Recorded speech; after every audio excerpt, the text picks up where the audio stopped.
Elias Crow was only 6 when he first heard the whispers, and Detective Nina Mercer was the last to hear them before she died. What connected them wasn't blood, crime, or coincidence. It was something far darker, something ancient, and it had been waiting in the silence of Elmridge for years. Elmridge was a quiet town tucked away in the hills of Vermont, a place where time moved slowly and people knew each other's names. It was the kind of town where nothing bad ever seemed to happen, where the biggest crime was a misplaced bicycle or the occasional rowdy teenager sneaking out past curfew. The streets were lined with old oak trees, and life followed a rhythm that had barely changed in decades. But everything changed in the spring of 2017. It started with the death of Clara Voss, a retired schoolteacher who had lived in Elmridge her entire life. She was found in her bedroom by a neighbor who noticed the morning newspaper still sitting on her porch late into the afternoon. Clara had always been punctual, always awake before sunrise, always the first to greet the day. Her death was initially considered natural. She was 78 and had been living alone since her husband passed years earlier. But there was something off. Written faintly in charcoal above her bed was a message. Whispers before death. The letters were shaky and uneven, as if drawn by a trembling hand. The police thought it might have been something she wrote in confusion, perhaps during a medical episode. They noted it in their report, but didn't treat it as significant. Just a week later, Dennis Harlow, the local baker, was found dead in his kitchen. He was 52 and in good health, known for starting his day before dawn to prepare fresh bread for the town. He was a friendly man, always laughing, always humming while working. His body was discovered by his assistant, who arrived early to open the shop. Dennis was slumped in a chair, eyes closed, a peaceful expression on his face. But just like with Clara, a message was scrawled nearby, this time on the tiled kitchen wall, whispers before death. The handwriting matched the message found in Clara's house. It was no longer just a coincidence. Panic began to stir in Elmridge. 2 deaths, both sudden, both with the same eerie message. Still, the town tried to hold on to its sense of normalcy. The police urged people not to jump to conclusions, suggesting there might be a disturbed individual behind the acts, someone seeking attention. But behind closed doors, fear was growing. Whispers of superstition and old folklore returned. Some claimed the town was cursed. Others believed a ghost was responsible. The most unsettling part was what came to light during the investigations. Both Clara and Dennis had told someone they were hearing voices days before their deaths. Clara had mentioned it to her neighbor, saying that at night, just before she fell asleep, she heard faint whispers, like someone speaking from the corner of her room. She said the words didn't make sense, that they were soft and jumbled, but always left her feeling uneasy. Dennis, too, had confided in a friend, claiming that he sometimes heard someone calling his name when no one was around. The voices always came at night, always from somewhere just out of sight. Then came the 3rd death. Meredith Lane, the town librarian, was found lifeless in her armchair, a book resting on her lap. She was in her early 40s, lived alone, and had no known health issues. Once again, the message was there. Whispers before death, this time written on her bedroom mirror in what looked like charcoal mixed with ash. Meredith had also spoken to someone about hearing voices. A week before her death, she told a colleague she'd been unable to sleep, that whispers would echo through her house, and no matter how many lights she turned on, the feeling of being watched never left. 3 people, 3 strange deaths, 3 identical messages. None of them related, none of them with enemies, and all having heard whispers days before they died. Elmridge was no longer a town of peace. A dark shadow had settled over it, and the people now walked a little faster, locked their doors a little earlier, and avoided the silence of the night. Something was happening, and no one could explain it. But everyone was listening closely, listening for the whispers. Detective Nina Mercer arrived in Elmridge under a sky covered in thick gray clouds. She had been called in from Boston after the local authorities admitted they were in over their heads. Nina had seen a lot in her 15 years on the force: organized crime, serial offenders, even cold cases that had haunted entire communities. But something about Elmridge felt different the moment she arrived. There was a heaviness in the air, a kind of stillness that made even birds seem reluctant to sing. She began her investigation methodically.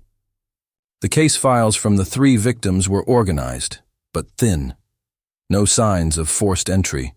No fingerprints, no footprints, no evidence of poisoning or trauma. The deaths were labeled as unexplained, but the repeated presence of the phrase "whispers before death" was too deliberate to be ignored. Nina found the charcoal markings deeply unsettling, especially because they were all written in a different location in each home: above a bed, on a wall, and on a mirror. It felt like someone was making a statement, but not one that could be understood easily. Nina interviewed neighbors, friends, anyone who had spoken to the victims in the days leading up to their deaths. What she heard disturbed her more than she expected. Each victim had described the same sensations: hearing whispers, seeing fleeting shadows, and experiencing a growing sense of dread. The accounts were remarkably consistent, even though the victims had no known connection to one another. That kind of shared experience suggested something more than hallucination or paranoia. Looking deeper, Nina dug into the town's history, searching for any other instances that matched the current pattern. It didn't take long before she found something odd: an unsolved case from 1983 that had quietly been buried in the town archives. A family of 5 had been found dead in a cabin near the woods, just outside Elmridge. No cause of death had ever been confirmed. The report described the bodies as peaceful, with no marks or signs of struggle, just like now. There had been only one survivor from that tragedy: a 6-year-old boy named Elias Crow. He had been found sitting outside the cabin, mute and unresponsive. He was placed into foster care, but records showed he disappeared a year later. No further information, no follow-up, just gone. That detail gnawed at Nina. A child, traumatized by the unexplained deaths of his family, vanishing without a trace. Something about the name stuck with her. She ran it through every database she had access to. At first, nothing came up. Then, a breakthrough. A man named Graham Delton had been linked to several obscure art shows around New England. His work featured disturbing imagery: faceless figures, empty woods, and scribbled words eerily similar to the ones found at the crime scenes. But the background provided for Graham Delton was suspiciously thin, like it had been created to hide something. Nina dug deeper and uncovered that Graham Delton was an alias. The man's real name was Elias Crow. After disappearing from foster care, he had been living under various identities, never staying in one place too long, never forming close ties. But now, he was back in Elmridge. He had recently purchased a small cabin near the edge of the Whispering Woods, the same forest that bordered the cabin where his family had died decades ago. The coincidence was too strong to ignore. Nina drove to the location herself, unsure of what she would find. The cabin was quiet, surrounded by thick trees that seemed to swallow sound. There was a strange feeling in the air, like being watched. Inside, she found drawings pinned to the walls, dozens of them. Faces with hollow eyes, dark figures looming in doorways, and the phrase, "whispers before death," repeated again and again. Some were fresh, the charcoal still smudging under her fingers. Nina didn't know what to think. Was Elias Crow recreating the horror he had once survived? Was he a victim, or had something inside him changed? She left the cabin with more questions than answers, but one thing was certain: the whispers were back, and this time they were louder. Elias Crow, living under the name Graham Delton, didn't resist when authorities brought him in for questioning. He sat silently as Nina Mercer presented the evidence against him: drawings on his walls, messages matching the ones at the crime scenes, and his connection to a forgotten tragedy that still haunted the edges of Elmridge's history. He barely blinked. His eyes were hollow, fixed on something just beyond Nina's shoulder, as if he was listening to a voice she couldn't hear. During interrogation, he said very little. What he did say was vague and unsettling. He claimed he had no memory of creating the drawings. He said sometimes he would wake up and find them already taped to the walls. He said there were nights he lost time, hours gone with no recollection of what he'd done. He spoke in a soft, almost reverent tone about a presence that had been with him since the night his family died. He said it never left him, only grew stronger over the years. He didn't call it a ghost or a demon. He only referred to it as the whisper. Psychological evaluations were ordered, but the results were inconclusive. Some experts believed Elias was suffering from a dissociative disorder caused by childhood trauma. Others thought he might be feigning symptoms to avoid responsibility, but no one could explain how, under close observation, strange things began to happen in the station. Elias was kept in a high-security holding cell under 24-hour surveillance.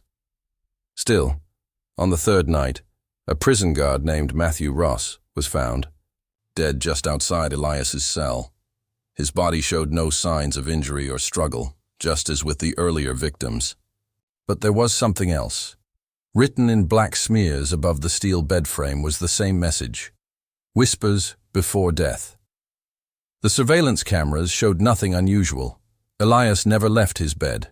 No one else entered the cell block during the hours the death occurred. The tape only captured silence and the soft buzz of overhead lights. And yet, Ross was dead. The department was shaken. Officers began requesting transfers. Some refused to go near Elias's cell. They said they heard things at night, low murmurs, almost like chanting, coming from the walls themselves. Nina stayed focused, determined to find the truth. She reviewed every scrap of Elias's past, every city he had lived in, and uncovered a chilling pattern. In each town, there had been at least one death labeled as unexplained, often brushed off as heart failure or stress-related collapse. But, in every case, the victim had mentioned something before they died, hearing whispers. It became clear to Nina that Elias wasn't a typical suspect. Whether he was directly involved or not, something followed him. She arranged a search of his cabin with a forensics team. There, in the basement, hidden beneath a loose floorboard, they found a series of old cassette tapes. Most were degraded, the magnetic strips worn down with time, but a few were still playable. When they listened to the recordings, they heard what sounded like faint breathing at first, then layered voices speaking just below the range of comprehension. When played backward, the whispers became clearer, distorted and slow, but unmistakably speaking names. The names matched the victims in Elmridge. One tape included a new name, Nina Mercer. Shaken but determined, Nina refused to back down. She continued working late into the night, poring over records, trying to find the source of the tapes and any connection to the message left behind after each death. But Elias remained unhelpful. He often stared at the wall, murmuring to himself. When asked what he was saying, he replied only, "It's coming for you next." Despite tight security, Elias was found unconscious the next morning, still alive, but catatonic. A chalk message had appeared on the inside of his cell door, even though no one had entered. Just 3 words, smudged and fading. "You heard it." Nina realized then that Elias wasn't just a vessel for something dark. He was its doorway. Whatever had taken root inside him had begun to reach outward, and now it had spoken her name. Nina Mercer's mind raced as she replayed the audio from the cassette tapes again and again. The whispers were soft, layered, and ghost-like, until played backward. Then they transformed into something disturbingly clear, as if a voice was emerging from beneath water, distorted but deliberate. The names it spoke weren't random. Each matched a person now buried in the Elmridge cemetery. And then there was her name, uttered with chilling precision. That was the turning point. She no longer believed this was a series of murders orchestrated by a disturbed man. Something else was moving through Elmridge, something far older and far more dangerous than any person. Nina returned to the woods near Elias's cabin, the so-called Whispering Woods. Despite the quiet around her, she couldn't shake the feeling that something was listening, watching from between the trees. Armed with maps, town archives, and the old case files from 1983, she discovered that the church Elias's family once attended had long since burned down. But deeper in the woods, a different structure remained, an abandoned stone chapel, never listed in official records, overgrown and hidden by decades of wilderness. She found the chapel buried beneath ivy and roots. Its roof had partially collapsed, and moss crept across the stone floor. Inside, the silence was overwhelming. No birds, no breeze, just the sound of her own footsteps echoing in the dark. Beneath the altar, she discovered a hidden passage that led to a basement chamber. There, in the cold darkness, she found what she never expected: an old recording setup. Microphones wired to ancient reel-to-reel tape decks. Dust-covered journals written in symbols that resembled the ones found in the ultraviolet letters sent to the victims. The journals mentioned a group called the Listeners. According to the pages, they believed death was not an end, but a voice, a force that whispered secrets before claiming its victims. The cult had once met in that very chamber, attempting to record the whispers of those marked for death. The final entries described a boy, one who survived death's call, a boy who became something else. The last line in the journal chilled her to her core. "We opened the gate, but the boy became the door." Nina raced back to town with the evidence, but something had changed. Her phone calls were filled with static. Her reflection in mirrors seemed slower to move.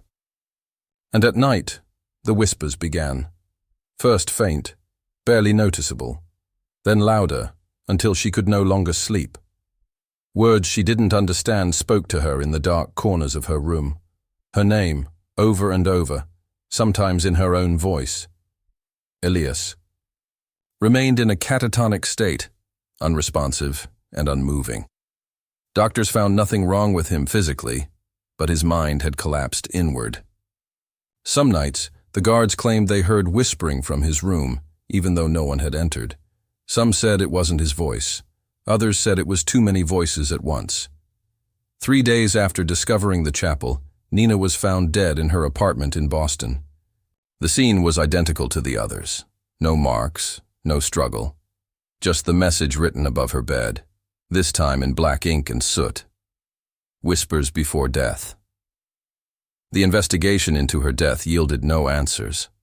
Her files on Elias Crow disappeared. The tapes from the basement were never recovered. It was as if the case had been swallowed whole.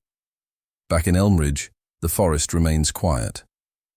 The chapel is gone, burned to the ground in a mysterious fire. No one has claimed responsibility. The locals speak of Nina in hushed tones, calling her brave, calling her lost. But the whispers haven't stopped.